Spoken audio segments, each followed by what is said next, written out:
जिस तरह से आप आज करनाल, कल जींद, परसों सिरसा, उसके अगले दिन, मतलब हर रोज आप कहीं ना कहीं दिख रही हैं। तो आजकल की जनता जो है मैम स्मार्ट है, वो देख रही है कि महिला आयोग पहले से कहीं ज़्यादा एक्टिव है।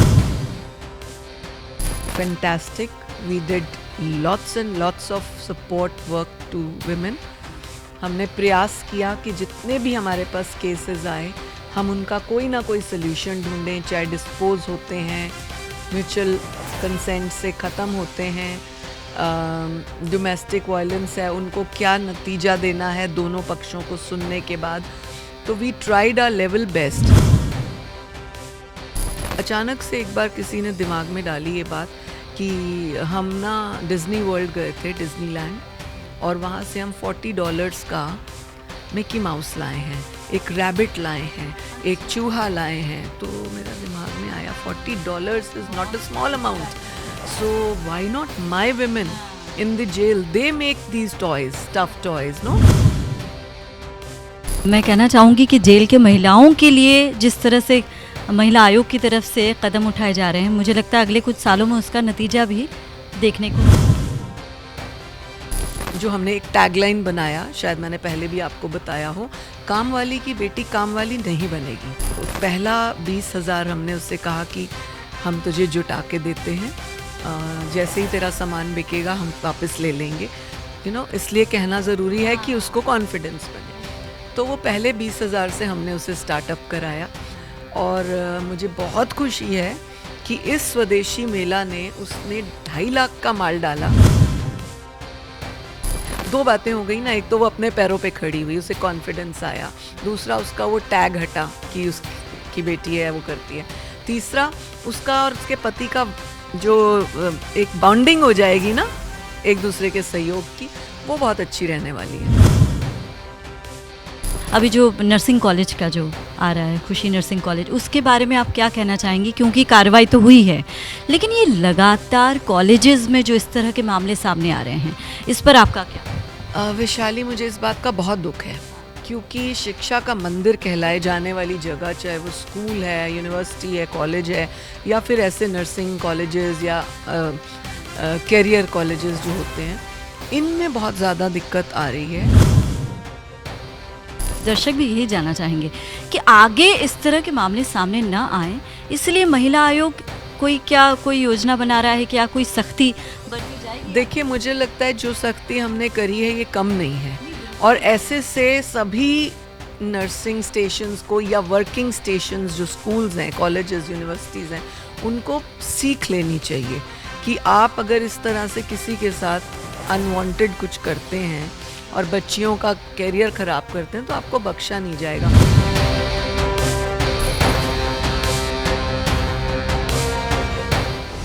नया साल 2026, नया साल, नई योजनाएं, हर जगह सब कुछ नए तरीके से करने की कोशिश। हम इस वक्त हैं हरियाणा महिला आयोग के दफ्तर में, और मेरे साथ हैं हरियाणा महिला आयोग की अध्यक्ष रेणु भाटिया जी। जी हाँ, हमने इससे पहले भी उनसे उनके तमाम जो काम वो कर रही हैं उसके बारे में बात की है, और आज हम आए हैं उनके पास इसलिए कि 2025 उनका कैसा रहा, किस तरह के काम हरियाणा महिला आयोग की तरफ से किए गए, और 2026 में उनकी क्या कुछ योजनाएं हैं। सबसे पहले पीटीसी न्यूज़ की तरफ से आपको नव वर्ष की बहुत बहुत शुभकामनाएं। शुक्रिया वैशाली, बहुत शुक्रिया जी। आप क्या कहना चाहेंगी सबसे पहले हमारे दर्शकों को 2026 के लिए, अगर कुछ कहना चाहते हैं?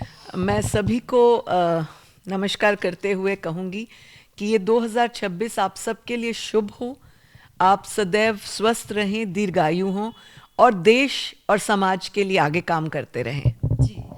अब हम टॉपिक पर आते हैं। हरियाणा महिला आयोग पिछले 3-4 सालों में जितना एक्टिव दिखा है, मतलब ये सिर्फ मैं नहीं कह रही हूँ, हमारे दर्शक भी मेरी बात से इत्तेफाक रखेंगे कि जिस तरह से आप आज करनाल, कल जींद, परसों सिरसा, उसके अगले दिन, मतलब हर रोज़ आप कहीं ना कहीं दिख रही हैं। तो आजकल की जनता जो है मैम स्मार्ट है, वो देख रही है कि महिला आयोग पहले से कहीं ज़्यादा एक्टिव है। सबसे पहले तो मुझे ये बताइए, एक मोटा जानना चाहूँगी, 2025 कार्य क्षेत्र के तौर पर अगर हम देखें, आपका कैसा रहा? अगर आप एक वुमेन कमीशन की चेयरपर्सन को पूछ रही हैं तो fantastic, we did lots and lots of support work to women. हमने प्रयास किया कि जितने भी हमारे पास केसेस आए हम उनका कोई ना कोई सोल्यूशन ढूंढें, चाहे डिस्पोज होते हैं, म्यूचुअल कंसेंट से ख़त्म होते हैं, डोमेस्टिक वायलेंस है, उनको क्या नतीजा देना है दोनों पक्षों को सुनने के बाद। तो we tried our level best. प्रयास किया हमने कि 100% कार्य हो। 95 या 6% हम ऑन रिकॉर्ड कह सकते हैं कि हमने उसके ऊपर वर्क किया। 5 to 7% जो कुछ बैलेंस भी रहता है तो वो ऐसा नहीं कि उसके ऊपर काम नहीं हुआ, वो पाइपलाइन में है, चाहे वो कोर्ट चले गए, चाहे ख़त्म होने वाले हैं, कुछ ना कुछ ऐसा। तो हम अपना 100% करने की कोशिश करते हैं। मेरा स्टाफ बहुत हार्ड वर्किंग है और उन्होंने अपनी पूरी ईमानदारी से पूरा वर्ष काम किया और लगभग हमारे पास इस वर्ष में 2200 के करीब केसेस आए जिनके ऊपर हमने काम किया जी। और टोटल अगर आप टोटल मेरे 3 वर्षों का 4 वर्षों का कार्य पूछे, ये मेरा 4th ईयर है एज चेयरपर्सन, अगर आप 4 वर्षों का काम पूछते हैं तो 10,000 से अधिक केसेस हमने देखे और सुने हैं। और जैसे आपने कहा जो 97% जैसे आप कह रही हैं, ये बहुत बड़ा प्रतिशत है एक तरह से। मतलब टीम की कितनी मेहनत है कि कोई चीज़ 97% तक पहुंचती है। टीम बहुत मेहनत करती है। हमने जितने भी हमारा स्टाफ है जो ज़िलों के ऊपर काम करता है, हमने हर स्टाफ को 5-5 ज़िले दिए हुए हैं। किसी को 4, किसी को 5।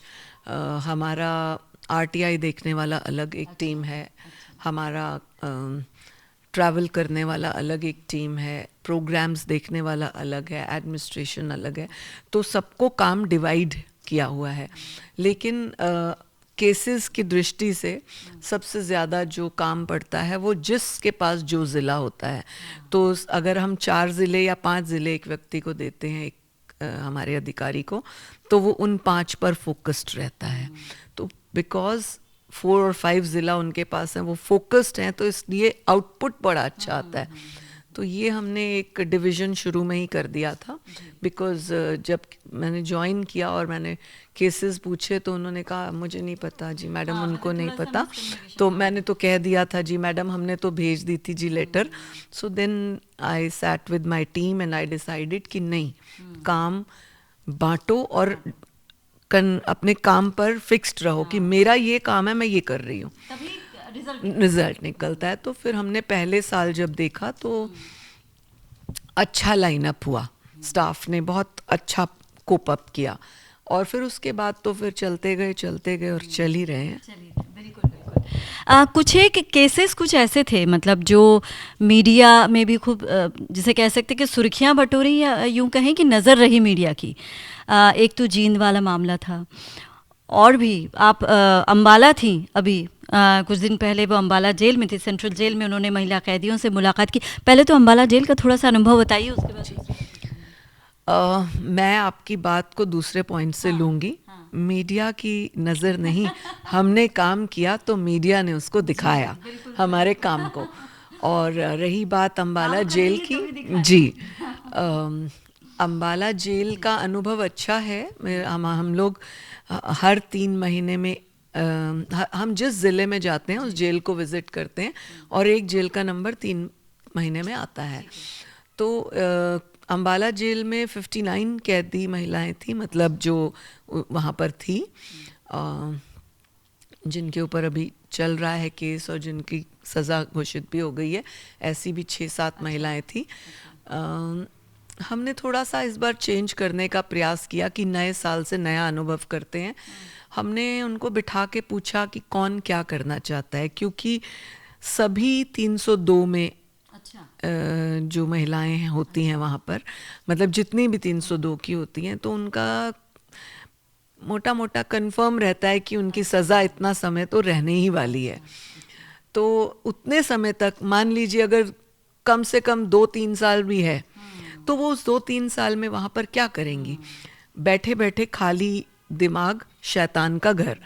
तो ये कहावत बड़ी पुरानी है, लेकिन हम चाहते हैं कि वो उन 2-3 सालों में कुछ अपनी लाइफ को चेंज करें, स्पिरिचुअली, मेंटली, फिजिकली, फाइनेंशियली। तो हमने इस बार सबसे अलग अलग पूछा। तो एक बिटिया उसमें आई जिसने कहा कि मुझे लाइब्रेरियन बनने का शौक़ था और ऐसे ऐसे घटना हो गई तो मैं नहीं बन पाई। तो हमने तुरंत जेल अधीक्षक को कहा कि इस लड़की को ऑनलाइन लाइब्रेरी का कोर्स कराएं, 2 घंटे का, इसको अलग कमरे में क्लास दिलवाएं। तो ये हमने किया। एक लड़की ने कहा मुझे ट्रैवल एंड टूर का शौक़ है और अनफॉर्चुनेटली वो वहाँ थी, तो उसके लिए हमने ट्रैवल एंड टूर का। कुछ महिलाएं जो कम पढ़ी लिखी हैं, 10वीं 12वीं ऐसी थी, अब पति की हत्या हो गई, प्रेमी के साथ मिलके हुई, साथी के साथ मिलके हुई, what ever the case was, तो वो वहाँ रहने वाली हैं 2, 4, 5 साल।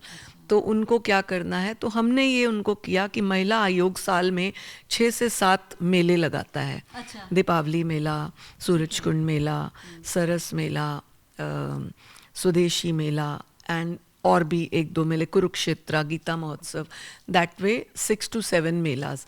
सो we need women who work themselves, we'll give them that percentage या 1 पीस पर कमाई।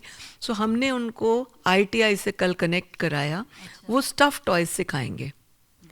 तो अचानक से एक बार किसी ने दिमाग में डाली ये बात कि हम ना डिज्नी वर्ल्ड गए थे, डिज्नीलैंड, और वहाँ से हम $40 का मिकी माउस लाए हैं, एक रैबिट लाए हैं, एक चूहा लाए हैं। तो मेरा दिमाग में आया $40 is not a small amount, so why not my women in the jail, they make these toys, stuff toys, no.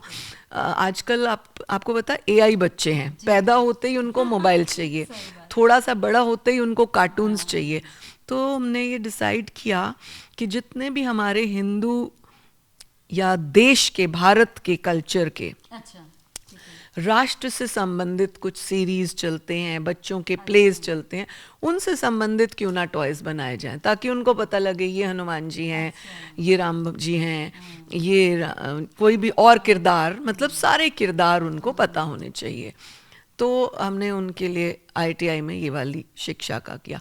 तो ये हमारे नए साल का जेल की महिलाओं के लिए एक स्टार्टअप काइंड ऑफ विषय रहा। बहुत बढ़िया। मतलब मैं कहना चाहूँगी कि जेल के महिलाओं के लिए जिस तरह से महिला आयोग की तरफ से कदम उठाए जा रहे हैं, मुझे लगता है अगले कुछ सालों में उसका नतीजा भी देखने को जी। हम लोग इनको इनके बनाए हुए चीज़ें सूरजकुंड मेला में और इन मेलाओं में रखेंगे तो मुझे बहुत अच्छा रिस्पांस होगा। अभी भी हमने सरस मेला पंचकुला, स्वदेशी मेला पंचकुला, दीपावली मेला सूरजकुंड, एक महिला को स्टॉल दिया था, हु वाज जो हमने एक टैगलाइन बनाया, शायद मैंने पहले भी आपको बताया हो, काम वाली की बेटी काम वाली नहीं बनेगी। अच्छा। ये हमने एक टैगलाइन बनाई। तो हम आपको भी आमंत्रित करते हैं कि आप अपनी काम वाली की बेटी हमें दें, जिसको हम इस तरह से स्टॉल लगवाएं, ताकि वो जीवन में अपने एक स्वाभिमान के साथ खड़ी हो सके। जिस बच्ची को ये कहने में शर्म ना आए कि मैं काम करती हूँ घर पे बर्तन का। तो हमने उन लड़कियों को प्रोत्साहित किया था। तो उनमें से एक लड़की है सुमन, जिसकी मदर घर में जच्चा बच्चा मालिश का काम करती है, जिसकी मदर घर में खाना बनाने का काम करती है, आपके और हमारे जैसे वर्किंग लोगों के घर में। तो उस लड़की को हमने ट्रेन किया। तो पहला 20,000 हमने उससे कहा कि हम तुझे जुटा के देते हैं, जैसे ही तेरा सामान बिकेगा हम वापस ले लेंगे, इसलिए कहना ज़रूरी है कि उसको कॉन्फिडेंस बने। तो वो पहले 20,000 से हमने उसे स्टार्टअप कराया। और मुझे बहुत खुशी है कि इस स्वदेशी मेला ने उसने 2.5 लाख का माल डाला। और मैंने जब उससे पूछा 28 तारीख को कि तू वाइंड अप कर रही है, हाँ दीदी वाइंड अप कर रही हूँ, कितना रह गया माल, कहती है 12-15 हज़ार का रह गया। इतना बिक गया। So this was really very happy moment for me. And I said अब तो ये जो पैसा बचा है, मान लीजिए उसने 2.5 लाख का माल डाला है, तो पहले तो वो 2.5 लाख वापस देना है उसको। तो जो पैसा बचा है तो उसका क्या करेगी, कहती दीदी मैं घर की 2 किश्तें भरूंगी। So it was so cool and she was so happy कि मैं 2 किश्तें भर लूंगी अब। तो मैंने उसे कहा कि अब तू हर मेला में लगाएगी और हर मेला से तू 1-2 किश्तें भरेगी। तो कहती है मेरा तो घर बन जाएगा। So she was very happy and her husband was very happy कि आपके सपोर्ट से ये मुझे हेल्प करने लग गई है। आई मीन 2 बातें हो गई ना, एक तो वो अपने पैरों पे खड़ी हुई, उसे कॉन्फिडेंस आया, दूसरा उसका वो टैग हटा कि उसकी बेटी है वो करती है, तीसरा उसका और उसके पति का जो एक बॉन्डिंग हो जाएगी ना एक दूसरे के सहयोग की, वो बहुत अच्छी रहने वाली है।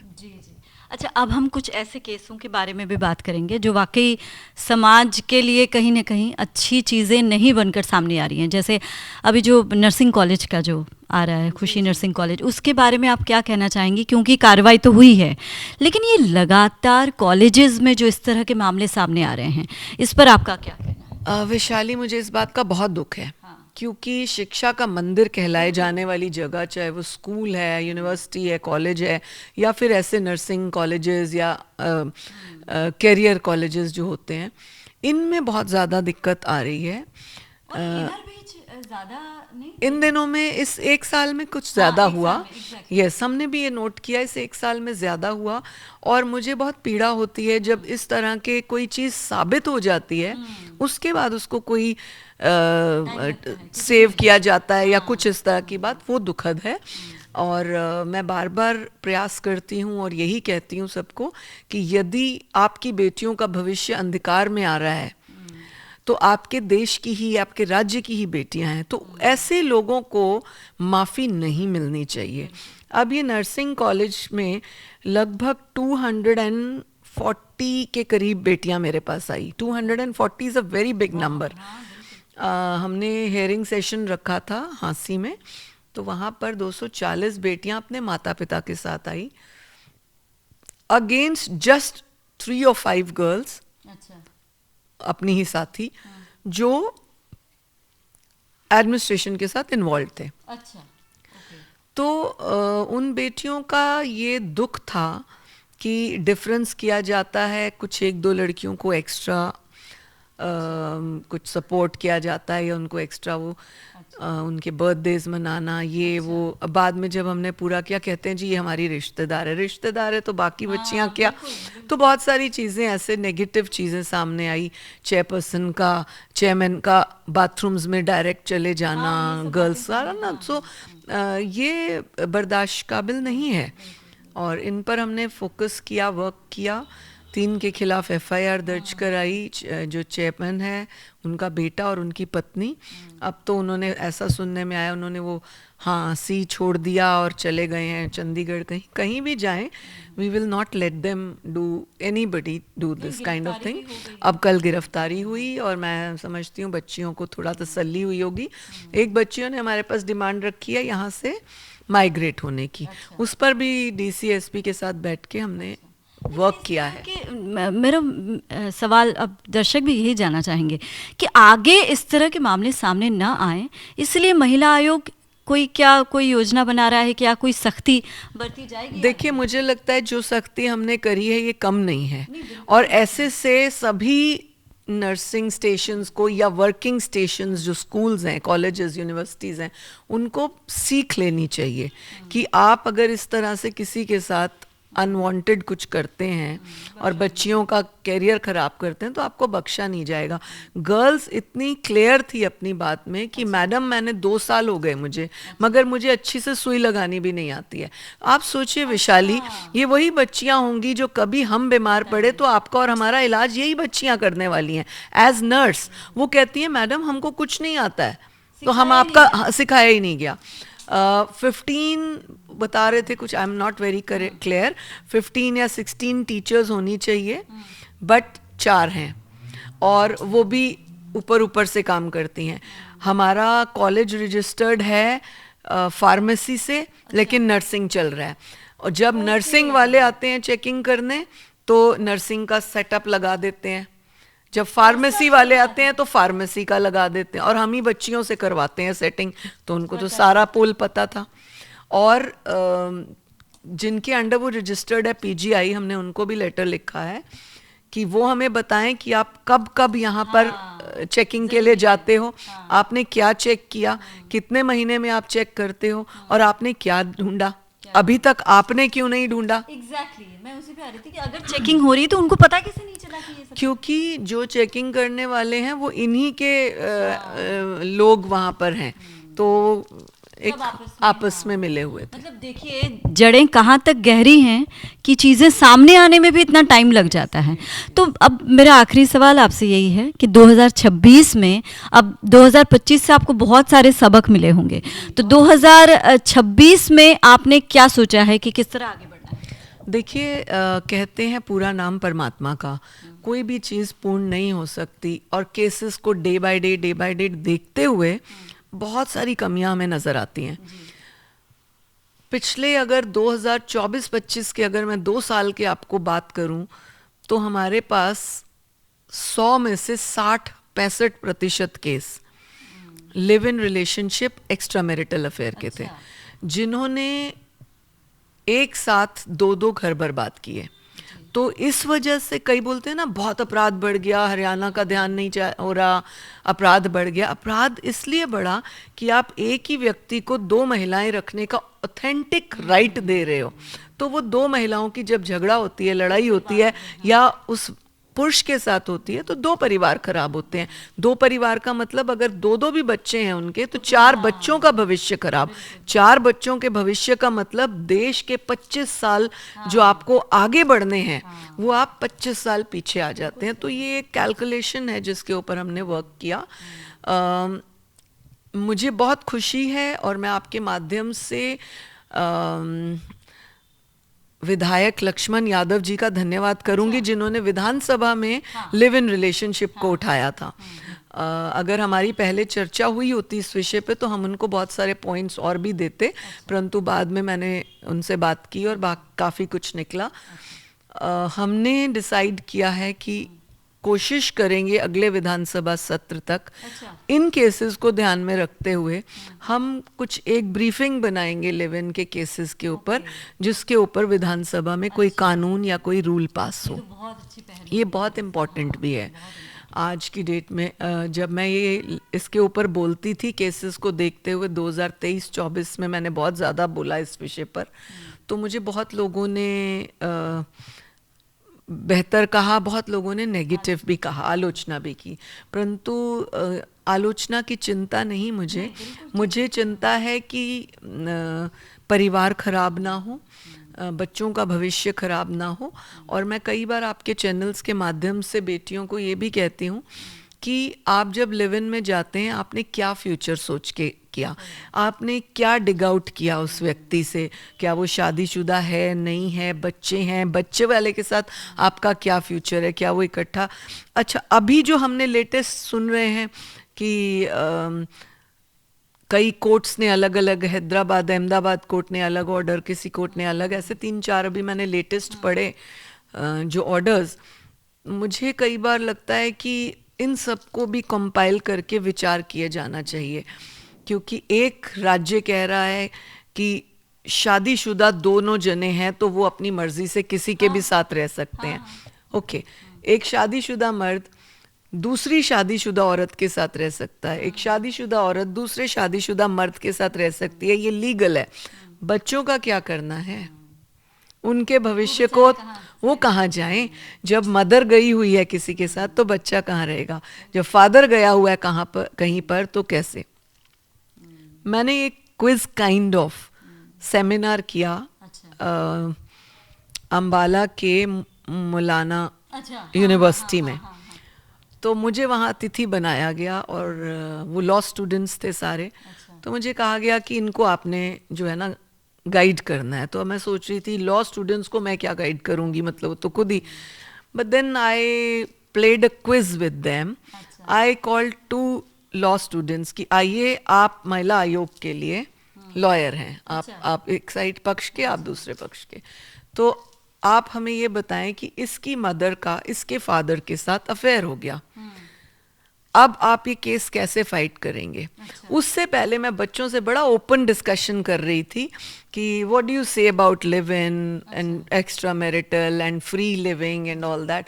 तो बच्चे बड़े उससे no it's it's the demand of time, it's this. बड़ा खुल के बच्चों ने बोला। जब मैंने उनको वकील बनाया और मैंने कहा आपकी मदर इनके फादर के साथ अफेयर है, रिलेशन है, नाउ सॉल्व इट, तो एकदम से एक लड़का मेरी माँ के साथ कैसे कर सकता है रिलेशन, हाँ, तो आई सेड ओके, इतना ही चाहिए था, मतलब अपने के साथ नहीं चाहिए, दूसरे के साथ चाहिए, तो दिस इज नॉट क्लियर। यही तो सारी फाइट है, है ना, खुद को चाहिए, दूसरे का नहीं, मेरा नहीं होना चाहिए। मैंने ऐसे मेरे जीवन में या मेरे करियर के जीवन में एक भी पुरुष ऐसे नहीं आया जिसने ये कहा होगा कि ठीक है मेरा कहीं पर अफेयर है, चलेगा। मेरी पत्नी का चलेगा, वो कहता नहीं इसका नहीं चलेगा, मेरा चलेगा, है। तो यही तो सारी लड़ाई है।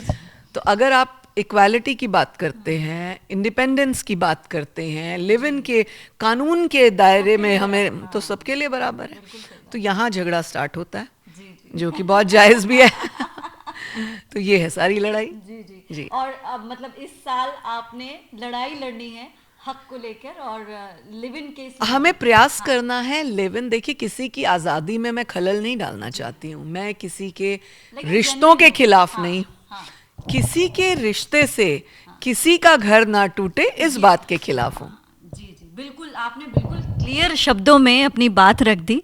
बहुत बहुत शुक्रिया आपका। और जाते जाते भी हमारे दर्शकों को कोई संदेश अगर देना चाहेंगे। एक ही संदेश कि बेटियां आज जागरूक तो बहुत हैं, लेकिन इतनी जागरूक ना बने, इतने वेस्टर्नाइज ना बने कि आप अपनी मर्यादाएं भूल जाएं, संस्कार भूल जाएं, अपनी जड़ों को मत भूलो। वही जड़ काम आती है। कोई भी मेडिसिन आप देखेंगे जड़ से बनी होगी, किसी ना किसी पेड़ की जड़ से।